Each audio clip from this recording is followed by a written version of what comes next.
Bismillah, alhamdulillah, wassalatu wassalamu ala rasulillah wa ala alihi wa ashabihi wa man sara ala najihi ila yaumil qiyamah wa la hawla wa la quwwata illa billah. Allahumma anfa'na bima 'allamtana wa 'allimna ma yanfa'una wa zidna ilma, amma ba'd. Baik, ahibati fillah, kita lanjutkan kajian mata kuliah usul takhrij hadis. Pada kesempatan ini kita akan membahas kegiatan penelitian kualitas sanad hadis. Jadi setelah antum kemarin sudah diajari cara menemukan sumber hadis, letaknya di kitab apa, perawinya siapa, kemarin sudah kita ajarkan langkah-langkahnya. Salah satunya ketika antum menemukan satu teks matan hadis, kemudian ingin mengetahui ini perawinya siapa, ada di kitab apa. Salah satunya kemarin bisa menggunakan kitab kamus hadis atau Mu'jam Fahros di Al-Fathil Hadis. Nah, kemudian setelah ketemu itu hadis, maka di kitab induknya pasti akan disebutkan mata rantai sanad hadisnya. Nah, setelah kalian menjumpai itu mata rantai sanadnya, nah, langkah berikutnya untuk studi kualitas sanad, apakah ini hadisnya sahih ataukah dhaif. Nah, kita bisa mengkaji dari sisi mata rantai sanadnya, dari mata rantai sanadnya.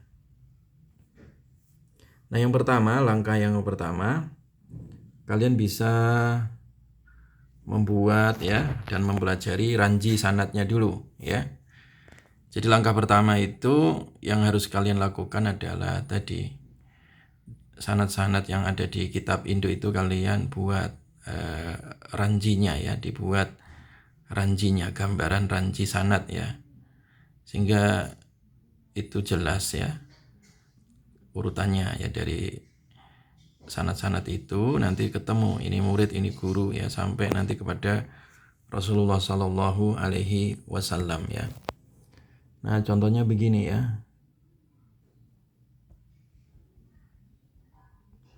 Contohnya begini, Di sini ini namanya ranji sanad, Kalau dalam bahasa Indonesianya ranji sanad.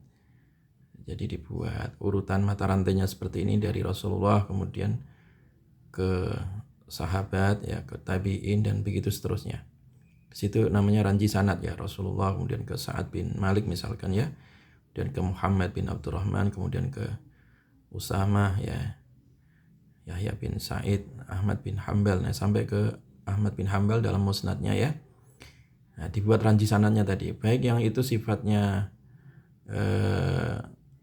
mufrad, tersendiri, atau nanti sifatnya gabungan, Jadi bisa mufrad seperti ini atau munfarid seperti ini, hanya satu jalur, Atau kalau misalkan itu memiliki beberapa jalur, memiliki beberapa jalur seperti ini misalkan, Nah,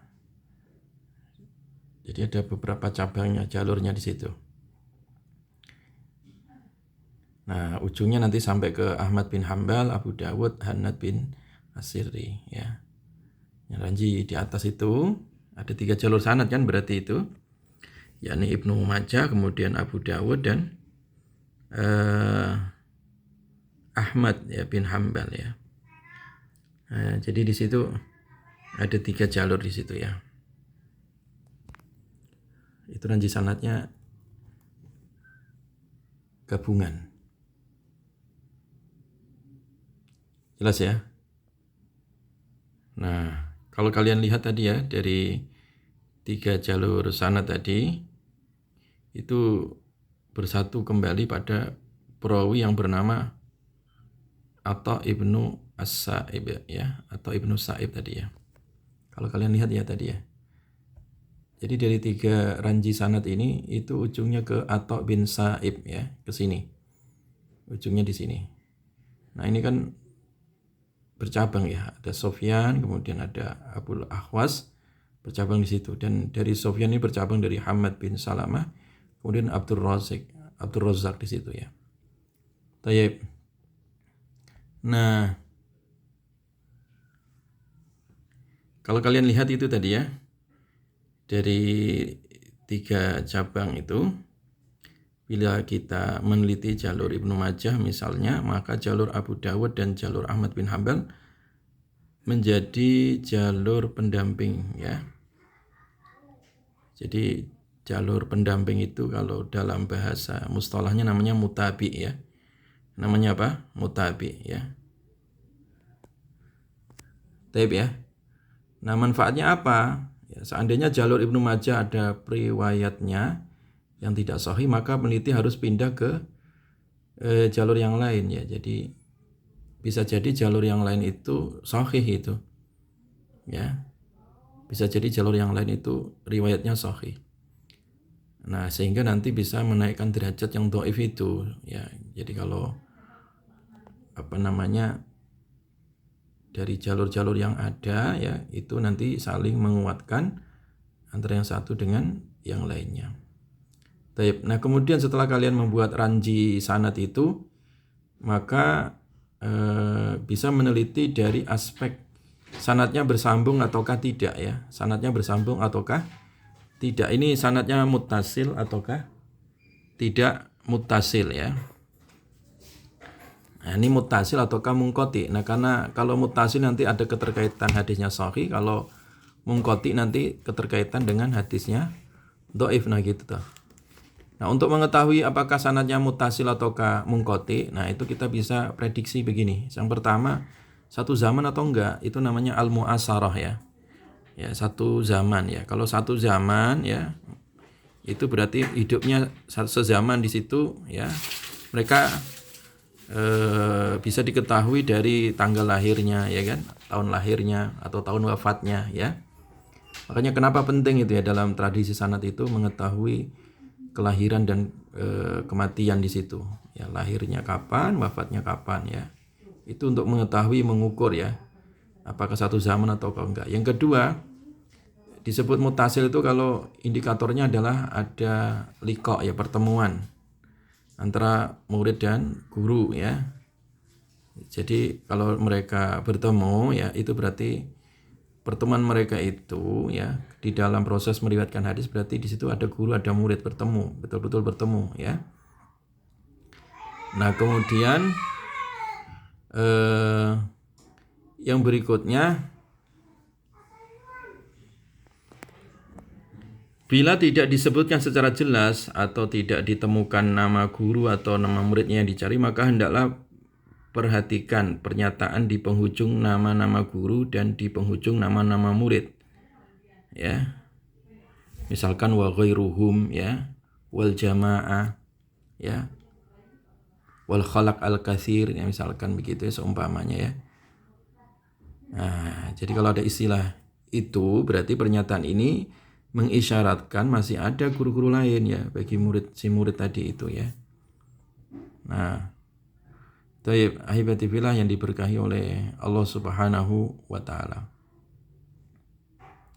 Nah, kemudian yang berikutnya kita perhatikan simbol-simbol begini ya, lambang-lambang begini yang dipakai dalam periwayatan hadis ya, atau sighah tahammul ya.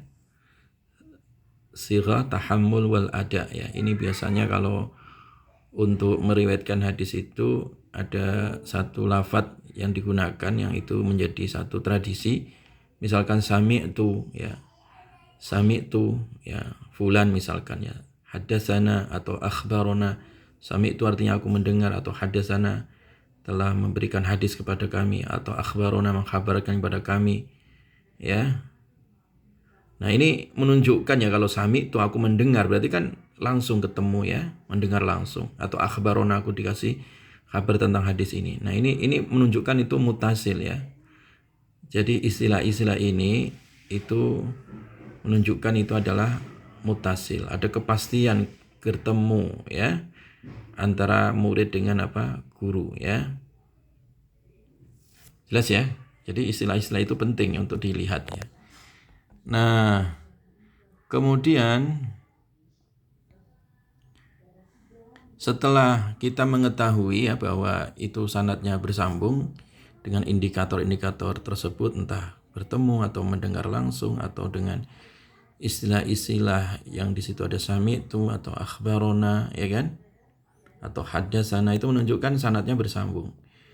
Nah, kemudian setelah kita mengetahui sanadnya muttasil begini ya, nah sekarang kita kaji dari integritas ya, adalahnya rawi, al-adalah, jarhu wa ta'dil itu ya.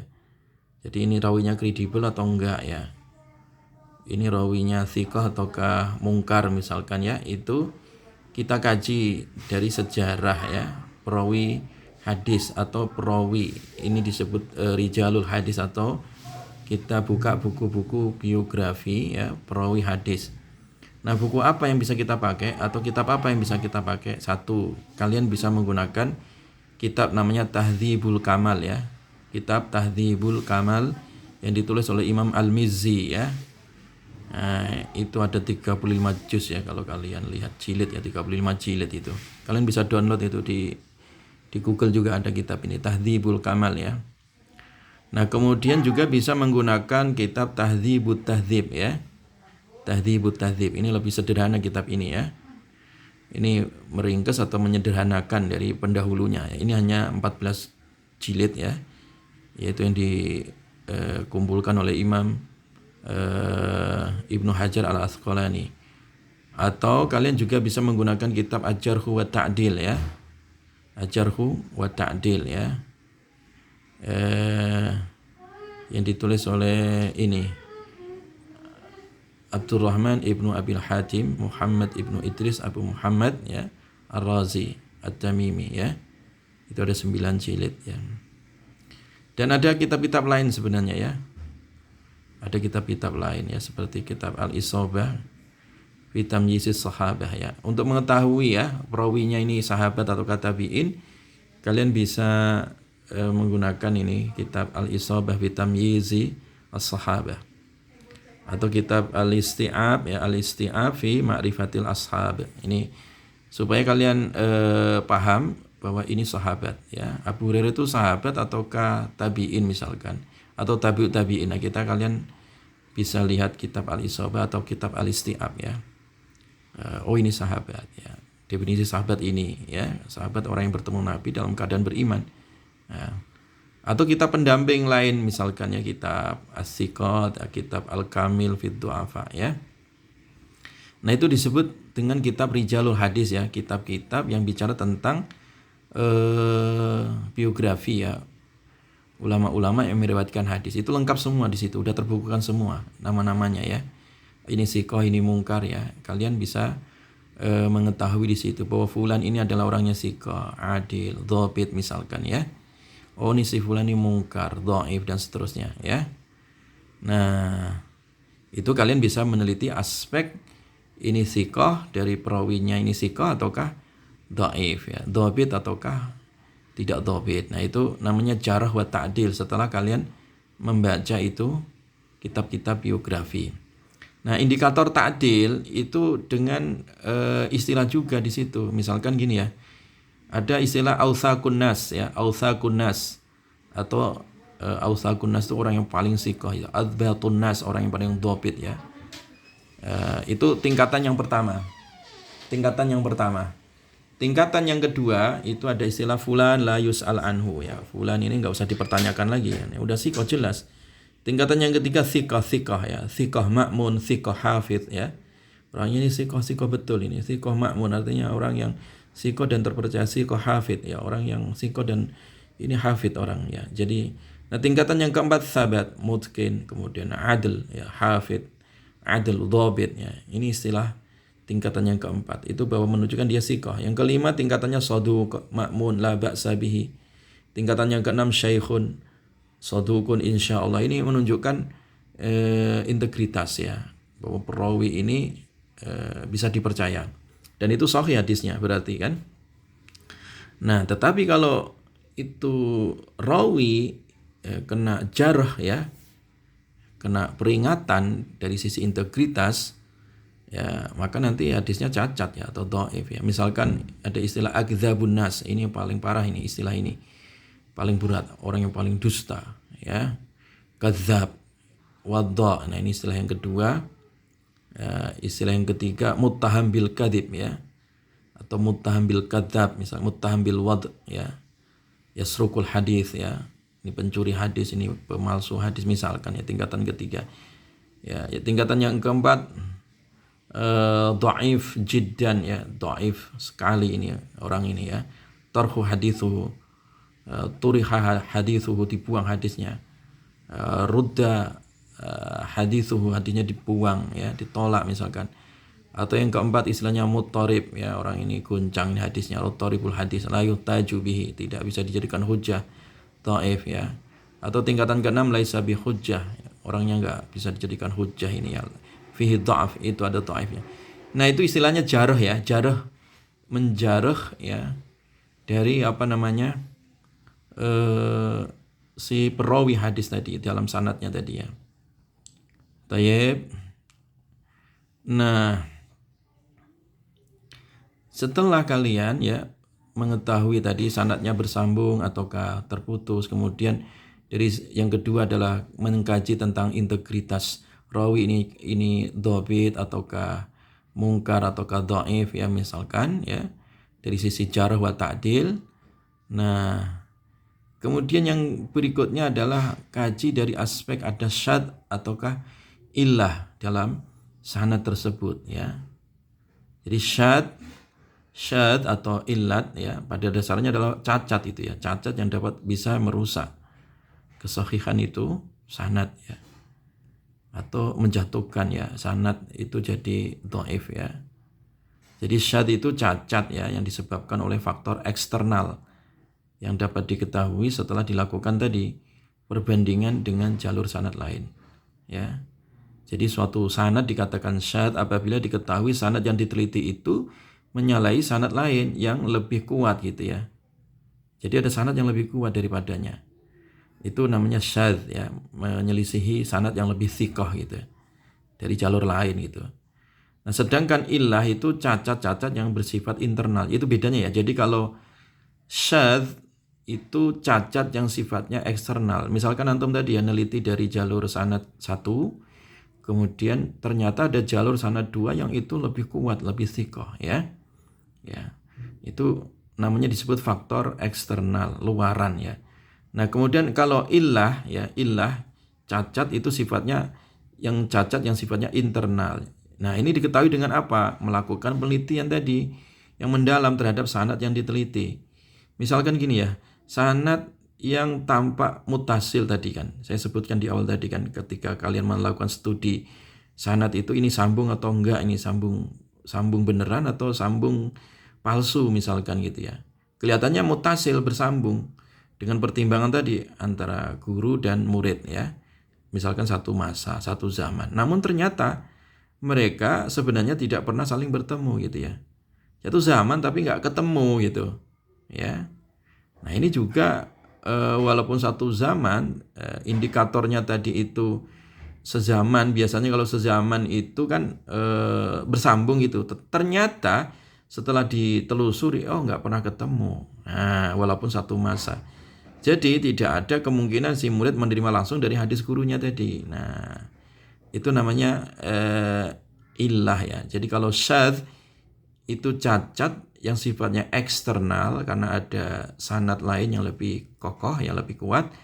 Kalau illah itu cacat yang sifatnya internal, ya. Contohnya tadi itu dikira itu mu'asarah, itu bersambung, itu, ya, satu zaman, ternyata tidak ketemu, ya, tidak ketemu. Terus yang terakhir adalah setelah tadi kalian melakukan studi sanad tadi apakah mutasil ataukah tidak, ya. Kemudian yang kedua, lakukan studi biografi perawi hadis, ya, dengan buka buku-buku biografi jarh dan ta'dil, ya. Yang ketiga tinggal tarik kesimpulan, ya, langkah terakhir ini. Ya, langkah terakhir kegiatan takhrij hadis tadi itu adalah menarik kesimpulan dari data-data tadi, dari data-data yang kalian pelajari, ya.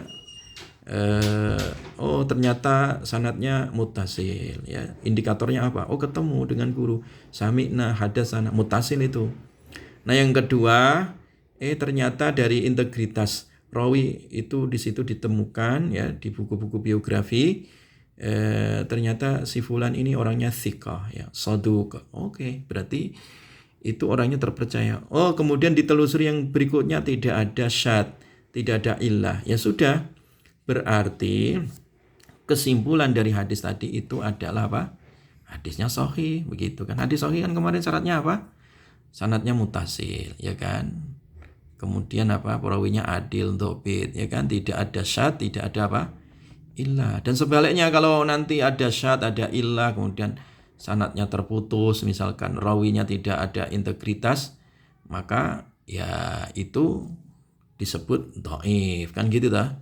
Nah, contoh ini sekarang kita praktek nih, misalkan hadis ini an Sa'd bin Malikin qala Rasulullah sallallahu alaihi wasallam khairu dzikri al khafiyyu wa khairu rizqi ma yakfi ya. Nah, kalau kalian lihat itu ya, mencermati keadaan sanad tuh. Nah, kita buka Mu'jam al-Mufarras sekarang ya. Hadis ini terdapat di Musnad Imam Ahmad ternyata ya. Setelah dilakukan penelusuran, itu termuat di Musnad Imam Ahmad, juz 1 halaman 72, 180 dan 187 ya. Terus kita lihat nih hadis tadi ya. Nah, ternyata ini munculnya ya, kalau kita teliti tadi hadisnya dari Musnad Imam Ahmad tadi ya, hadatsana Waqi', hadatsana Usama ibnu Zaid an Muhammad ibn Abdurrahman ibn Abi Labibah an Sa'd ibn Malik qala Rasulullah sallallahu alaihi wasallam khairu dzikri al khafi wa khairu rizqi ma yakfi ya. Jadi kemudian sanad yang kedua di sini juga ya. Hadatsana Yahya ibnu Sa'id dan seterusnya. Nah, sanad yang ketiga hadatsana Utsman ibnu Umar, hadatsana Usama dan seterusnya ya. Nah, kalian sudah ketahui dah itu ada di Musnad Imam Ahmad. Nah, kita lihat ini buat ranji sanadnya tadi ya. Ranji yang pertama, sanad kedua, sanad ketiga tadi. Nah, sumbernya kan dari Nabi semua tadi. Sahabatnya Sa'ad bin Malik terus. Nah, kemudian ke bawahnya tadi ada nggak perbedaan ya? Nah, di sini ada setelah Usama di sini, setelah Usama bin Zaid ya, hadatsana di situ ke Utsman ibnu Umar, kemudian satunya Yahya bin Sa'id Waqi ya. Nah, semuanya Imam Ahmad. Imam Ahmad itu kan tadi dia mendengar dari tiga gurunya ini, Utsman, kemudian Yahya dan Waqi ya. Walaupun nanti jalurnya sampai ke Usama, sampai ke Muhammad bin Abdurrahman, sampai ke Rasulullah tadi ya, jalur ke atasnya ya. Tayyib. Nah, setelah kalian tahu ranji sanadnya, berarti ini sanadnya seperti ini ya. Jadi Imam Ahmad itu mendengar dari tiga gurunya Utsman, kemudian Yahya, Waqi, kemudian tiga-tiganya itu dari Usama bin Zaid, dari Muhammad bin Abdurrahman, dari Sa'ad bin Malik, dari Nabi SAW. Oke. Setelah itu kalian lihat itu apakah mutasil atau munqati itu data dari riwayat tersebut ini ya. Dan kemudian integritas masing-masing individu rawi itu sika atau enggak ya. Nah, kalian telusuri itu dari nama lengkap masing-masing perawi tadi dengan kitab Tahdzibul Kamal atau Tahdzibut Tahdzib tadi ya. Tahun kelahirannya, wafatnya ya, guru dan muridnya yang kalian teliti. Ya kan? Itu mutasil ataukah tidak ya. Kemudian yang berikutnya apakah sika ataukah tidak. Nah, gitu kan, buka tadi kitab biografinya, jarh dan ta'dilnya. Tayyib. Nah, sekarang hasil datanya di sini ya. Yahya bin Sa'id tadi ya. Nah, nama lengkapnya siapa? Guru-gurunya siapa? Ya, murid-muridnya siapa ya? Ternyata di situ Yahya bin Sa'id itu ya orangnya sikoh tadi. Ya. Namanya siapa ya? Kemudian muridnya salah satunya ini Ahmad bin Hambal, benar. Makanya ada base datanya di situ ya. Makanya kenapa itu ya, dalam punya database dalam pendidikan itu penting supaya tadi jelas gurunya siapa gitu ya. Kalau orang nggak punya guru itu bahaya ya, nggak punya guru kemudian meneliti hadis misalkan ya, sehingga otodidak dia nggak pernah belajar, itu akhirnya malah jadi bumerang ya, jadi problem gitu ya, karena memang nggak ada gurunya, itu bahaya. Nah, jadi dalam tradisi ilmu kita itu berguru ya, jelas itu Imam Ahmad gurunya tadi Yahya ya, dan Imam Ahmad juga punya guru Waqi tadi bin Jarrah dan seterusnya ya. Nah, kemudian Usama bin Zaid, kita lihat ya, Usama bin Zaid siapa? Jelas itu Usama bin Zaid Al-Laisi ya, seorang di situ sebagai seorang tabi'in besar ya, wafat di Madinah 153 Hijriah.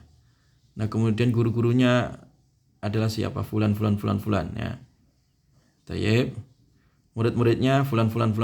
Nah, jadi bersambung di sini. Nah, kemudian siapa itu Muhammad bin Abdurrahman ibnu Abi Labibah. Nama lengkapnya ini ya. Muhammad ibnu Abdurrahman bin Abi Labibah ya. Dan seterusnya ya. Guru-gurunya, nah ini adalah Sa'ad ibnu Abil Waqqas ya. Nah, dia ketemu Sa'ad bin Abil Waqqas. Murid-muridnya Usama bin Zaid Al-Laisi. Nah, komentar ulama ya. Jadi seperti ini, Sa'ad bin Malik ya, itu siapa? Itu di situ dijelaskan namanya Sa'ad ibnu Abil Waqqas ya, Malik ibnu Uhaid bin Abdul Manaf ibnu Zuhairah ya. Sahabat ini ya. Gurunya Rasulullah jelas ya. Sahabat semuanya siqah adil ya. Tayyib. Nah, setelah itu analisa kesambungan sanad dan siqah, oh sanadnya sambung ya, oke. Kemudian siqah dari perawinya tadi. Nah, dari aspek kesambungan sanad itu tadi jelas ya, perawi tadi itu memperlihatkan bahwa itu antara guru dan murid ya, ketemu sezaman ya, ada muasarah, ada liqa di situ ya. Nah, kemudian dari aspek kesikohan misalkan ya, apakah itu sikoh atau enggak, nah gitu. Nah, itu kita bisa lihat ya. Nah, kemudian di sini ya, dari aspek sikoh perawi ya, ternyata ada dua perawi yang diperselisihkan. Jadi ulama khilaf ini sikoh atau enggak ini rawi ini. Sehingga kehujanan riwayatnya pun diperselisihkan, yakni Usama bin Ibnu Zaid yang oleh Abu Hatim dikatakan laisa bil qawi wala yuhtaju bihi ya. Meskipun ada yang memasukkan ke dalam kategori siqah, ya, ulama khilaf di situ ya. Nah, kemudian Muhammad ibnu Abdurrahman ibnu Abi Labibah yang oleh Ibnu Ma'in dikatakan laisa hadisu bi syai' ya. Meskipun oleh ulama lain dikatakan itu siqah ya. Jadi dua penilai, ada yang mengatakan itu siqah, satunya lagi mengatakan itu laisa bi syai' alias dhaif ya. Tayyib. Kemudian yang ketiga dari sisi analisis apakah ada syad ataukah illah ya, terhindar dari syad ya ataukah illah ya. Maka keterhindaran dari syad bisa dilakukan apabila hadis yang diteliti memiliki lebih dari satu jalur sanad, atau disebut juga apabila memiliki syahid atau tawabi gitu ya, ada sanad pendamping gitu. Nah, berhubungan hadis yang diteliti sanadnya cuma fardu mutlak ya, munfarid gitu ya, sendiri itu ya, tidak ada jalur lain ya. Nah, maka tidak ada syad di situ. Nah, kemudian dari aspek illah ketika dilakukan karena tidak ada jalur lain sebagai pendamping, meski demikian tidak disepakati kesikohan dua orang perawi, dari sana dapat dimasukkan ke dalam kategori berillah, ada illahnya ya. Tayyib. Kemudian kesimpulan akhir, sebagai kesimpulan dari penelitian tersebut, kualitas sanad sebagaimana dipaparkan sebelum itu ya, dikemukakan bahwa sanad hadis ini mutasil, oke, bersambung ya. Namun ada dua perawi ya, ada dua rawi tadi itu yang kemudian diperselisihkan. Ada yang mengatakan siqah, ada yang mengatakan itu tidak siqah, yang dhaif ya. Jadi kesimpulan hadis ini itu tadi dhaif ya. Kalau tadi kita mengacu kepada pendapat bahwa dua perawi tadi itu dhaif. Tapi kalau kita mengacu tadi kepada dua pendapat yang mengatakan itu siqah, ya itu hadisnya sahih begitu ya. Cuman ini mukhtalaf, hadis ini diperselisihkan. Jelas ya? Jadi maksud saya ya, jadi dari kajian-kajian seperti ini penting bagi akademisi supaya tidak taklid buta ya. Karena sekarang itu kan para dai-dai sekarang ini kan seakan-akan mengkultuskan ya. Ada salah seorang peneliti hadis yang bernama Syekh Albani, beliau peneliti, bisa salah, bisa benar ya. Tapi ada orang mengkultuskan ya Albaniyun. Jadi seakan-akan kalau yang itu diteliti Albani ya itu apa yang disahihkan sahih, apa yang didhaifkan dhaif. Nah, belum tentu juga gitu ya. Maka kalian sebagai seorang mahasiswa ya akademisi itu harus kritis ya, diteliti ulang ya. Apakah benar apa yang disahihkan Albani itu sahih misalkan ya. Ada yang kemudian yang didhaifkan Albani itu dhaif misalnya. Perlu diteliti ulang ya. Itu namanya daya pikir kritis supaya tidak kultus ya. Masing-masing peneliti namanya saya, kalian dan para peneliti lain itu juga sama ya, bisa salah, bisa benar. Makanya dalam tradisi keilmuan itu, tradisi kritis itu harus dibangun ya supaya tidak hulu ya, supaya tidak mengkultuskan ya, tidak mengkultuskan. Jadi sekali lagi seorang akademisi itu harus kritis ya. Nah, kritis itu dengan ilmu tentunya ya, bukan dengan fanatisme ya. Jadi bukan dengan fanatisme. Jadi semua berdasarkan ilmu ya. Kalau misalkan antum nggak yakin ini hadis yang didhaifkan oleh Albani itu dhaif misalkan, kalian teliti ulang benar nggak ini ya, karena Albani juga peneliti, bisa salah bisa benar. Antum teliti ulang lagi gitu, teliti ulang aja ya. Barangkali Albani salah mendhaifkan misalkan ya, karena banyak juga orang yang mengkritik Albani ini misalkan ya. Jadi banyak ulama-ulama lain yang juga mengkritik. Jadi saling kritik mengkritik itu biasa ya, dalam dunia ilmu itu biasa ya, bukan arogansi, bukan, itu memang biasa begitu. Nah, supaya tradisi ilmu itu hidup ya, supaya orang itu berpikirnya kritis berdasarkan ilmu, bukan berdasarkan taklid atau fanatisme apa buta. Nah, ilmu takhrij hadis ini penting untuk kalian sebagai sarana ya untuk hidup ini, atau ketika mengkaji hadis ini itu berdasarkan riwayat ya, dan berdasarkan tadi disiplin ilmu ya, bukan berdasarkan fanatisme atau bukan berdasarkan kebodohan. Wallahu a'lam bishawab. Assalamualaikum warahmatullahi wabarakatuh.